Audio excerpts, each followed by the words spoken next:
Existe um tipo de alerta que não vem em forma de carta, nem de ligação, nem de cobrança.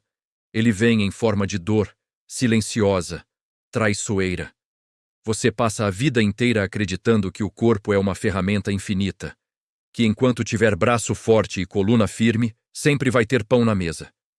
E então, numa manhã comum, com chuva batendo no telhado de Eternite, o corpo decide falar mais alto que qualquer conselho, mais alto que qualquer fé mal treinada. Seu João sempre acreditou que dinheiro era coisa que entrava e saía, como água, nunca parava, nunca precisava parar. Afinal, amanhã tem mais trabalho, amanhã o braço aguenta, amanhã a coluna responde. Só que o amanhã chegou diferente. Ele tentou levantar da cama e algo travou.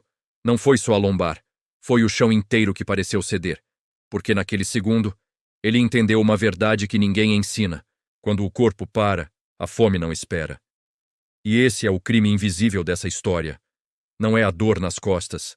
É o medo gelado de descobrir tarde demais que nunca houve reserva, nem no bolso, nem na mente, nem no espírito. O quarto estava frio.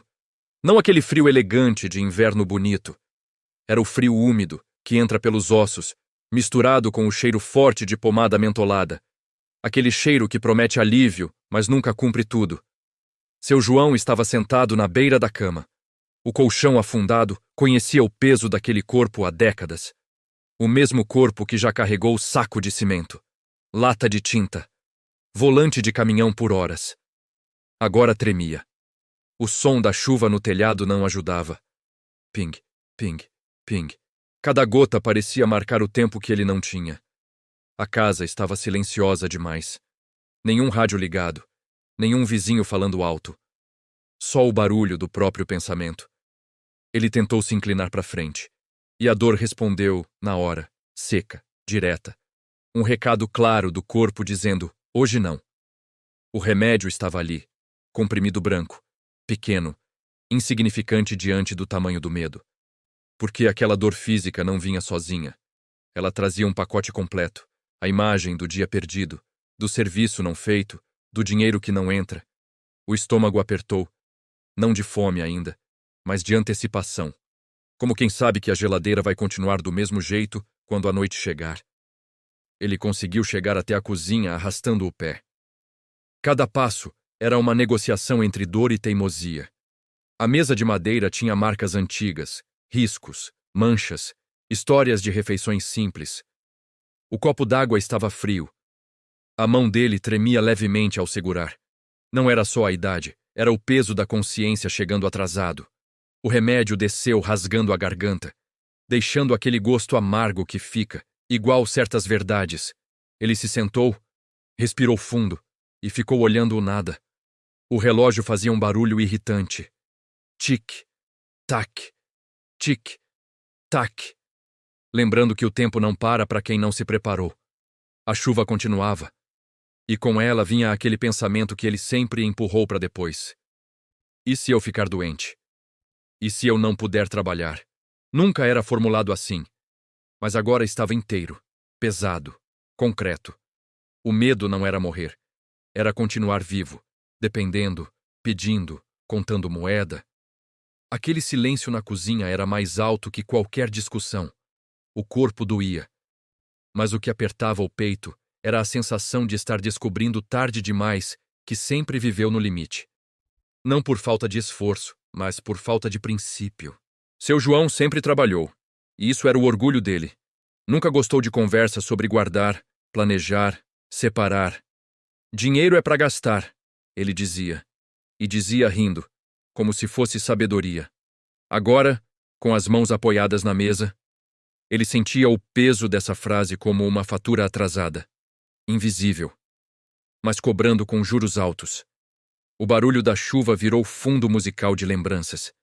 Dias em que ganhou bem, dias em que gastou tudo. Churrasco. Ajuda para os outros, presente sem conta, nunca foi maldade.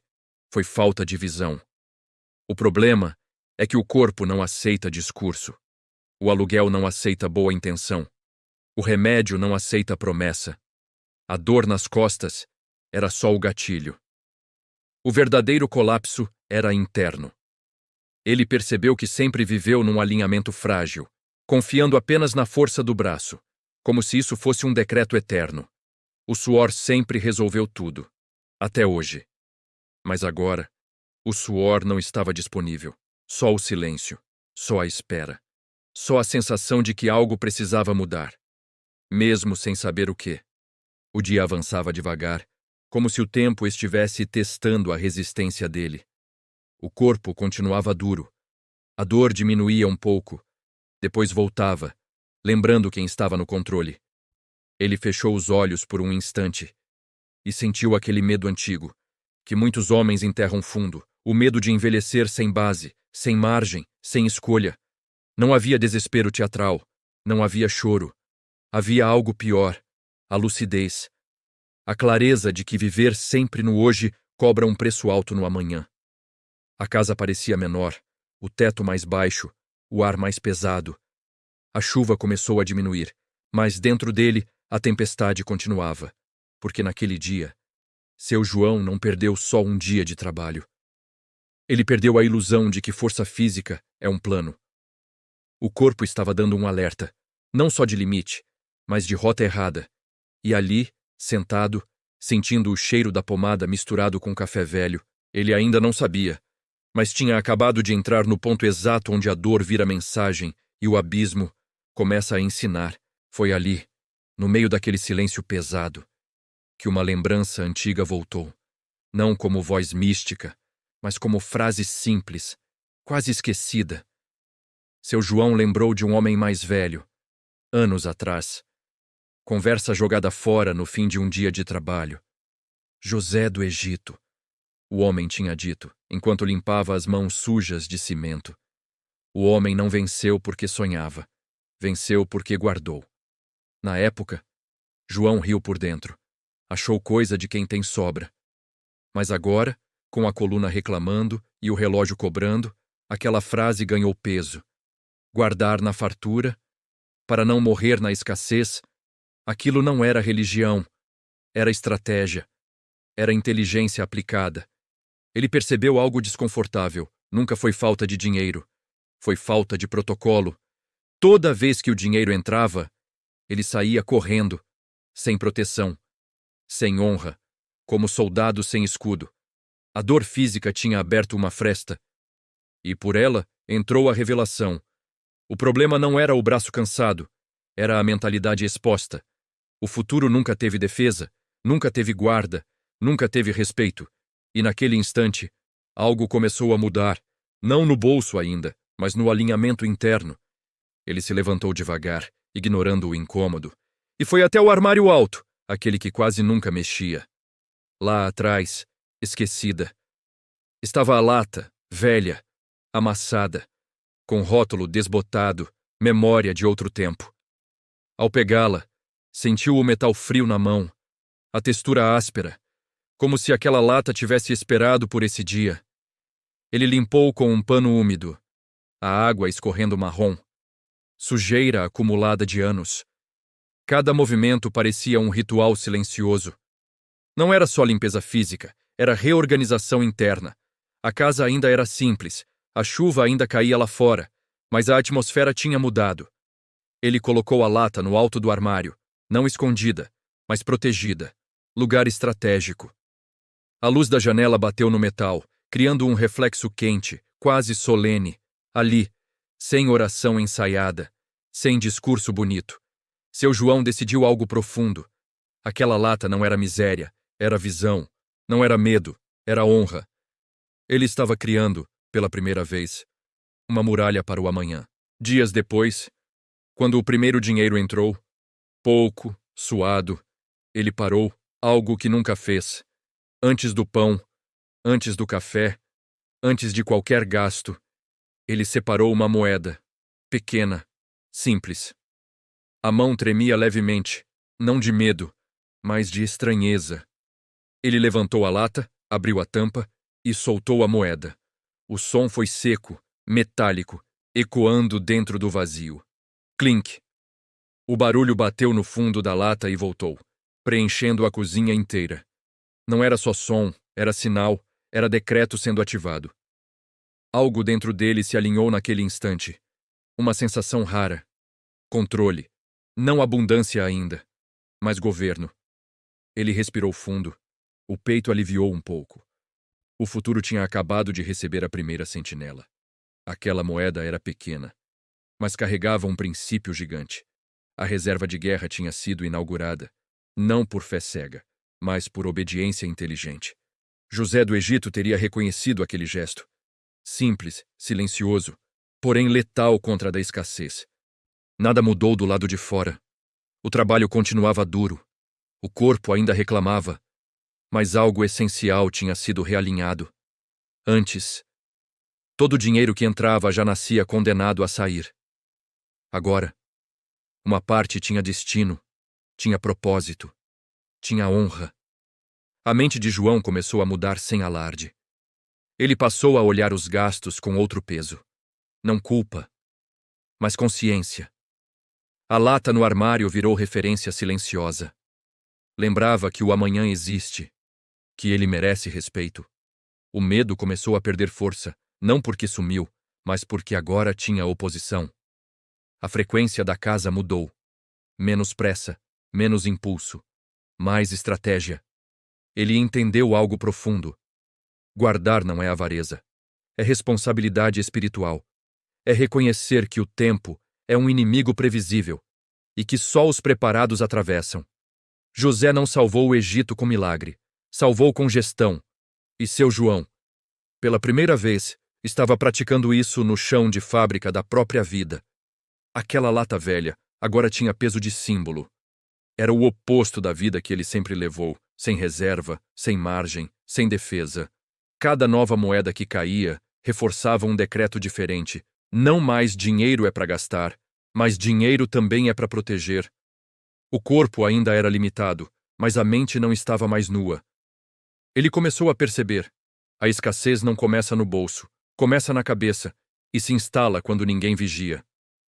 A regra do pote de José não prometia riqueza rápida, prometia sobrevivência digna. E isso, para quem sempre viveu no limite, era revolução. A lata não gritava, não aparecia, mas trabalhava em silêncio, como todo bom soldado. Seu João ainda não sabia, mas tinha acabado de mudar de lado na guerra invisível. Saiu da improvisação, entrou na estratégia, e quando isso acontece, o sistema inteiro começa a responder. Devagar, mas responde. O tempo passou, não rápido, não fácil, mas passou. E com ele, a lata começou a mudar. No início, o som era seco, moeda batendo no fundo vazio. Depois, veio o som duplo, metal tocando metal. Depois, um peso diferente quando ele a segurava. Nada exagerado, mas perceptível. A cada semana, a lata exigia as duas mãos. E aquilo fazia algo dentro dele. O medo que antes morava no peito começou a se deslocar. Não sumiu, mas perdeu o trono. Seu João não ficou rico. Não mudou de bairro, não trocou de vida, mas ganhou algo mais raro. Margem. A sensação de não estar completamente exposto, de não viver com o amanhã nu. A casa parecia responder, menos tensão, menos pressa. A lata virou parte do ritual, separar antes de gastar, proteger antes de consumir. José do Egito não estava mais só na Bíblia, estava ativo naquela cozinha. A reserva de guerra estava funcionando, silenciosa, fiel. E foi exatamente aí, quando tudo parecia sob controle, que o inimigo decidiu testar, porque toda estratégia verdadeira passa pelo fogo. A chuva voltou diferente, pesada, grossa, insistente. E junto com ela, o barulho errado. Uma goteira onde nunca existiu, pingando direto no chão da sala. Ping, ping, ping. João olhou para cima e o velho medo tentou reassumir o comando. O telhado tinha cedido. Pequeno estrago, mas urgente. O orçamento veio rápido, seco, direto, o valor exato do que estava na lata. O coração acelerou. A mente antiga despertou. Deixa isso para depois. Parcela. Dá um jeito. A tentação de ignorar a reserva, de fingir que ela não existia, de se endividar como antes, foi real. intensa. O inimigo sempre ataca o ponto do avanço. O corpo esfriou. A casa pareceu encolher. A lata no alto do armário parecia mais distante, quase provocando. Era o teste de alinhamento. Usar ou não usar. Confiar no princípio ou voltar para o improviso. A dignidade estava em jogo, não o dinheiro. E naquele silêncio pesado, João respirou fundo, como quem escolhe lado numa guerra. Ele pegou o banquinho, subiu com cuidado. Sentiu a lata pesada nas mãos, não como fardo, mas como prova. Abriu a tampa. O som agora era cheio, sólido, confiável. Pagou à vista, sem pedir favor, sem ligação constrangedora, sem dívida futura. Quando desceu do banquinho, algo mudou definitivamente. Não houve euforia. Houve paz. A sensação não era de perda. Era de vitória estratégica. A reserva cumpriu seu propósito. O telhado seria consertado. O corpo descansaria. E a dignidade permanecia intacta. Seu João sentou. Fechou os olhos por um instante. E sentiu algo que nunca tinha sentido. Segurança. Não absoluta, mas real. A lata não era milagre. Era obediência aplicada. José do Egito sorri para quem entende isso. O inimigo perdeu território naquele dia, não com barulho, mas com maturidade. João não voltou atrás. Ele confirmou o novo decreto. E quando isso acontece, o céu respeita. Agora, deixa eu falar com você. Você que trabalha, que sua, que depende do corpo, da mente, do dia de amanhã. Você tem uma lata de José, ou está vivendo perigosamente, confiando que sempre vai dar um jeito, que o braço sempre aguenta, que a sorte resolve, o alerta do corpo não é castigo, é misericórdia. É o céu avisando antes do colapso. Guardar não é falta de fé, é honra ao futuro. A reserva de guerra não é medo, é estratégia espiritual. Se hoje tudo parar, você tem margem, ou só esperança vazia. A lata velha no alto do armário separa sobreviventes de improvisadores. Comece pequeno, mas comece. Antes do pão, antes do gasto, proteja o amanhã. Porque quem honra o futuro nunca é pego de surpresa. E essa decisão, simples, silenciosa, pode mudar toda a sua história. Hoje, não amanhã. Comece hoje.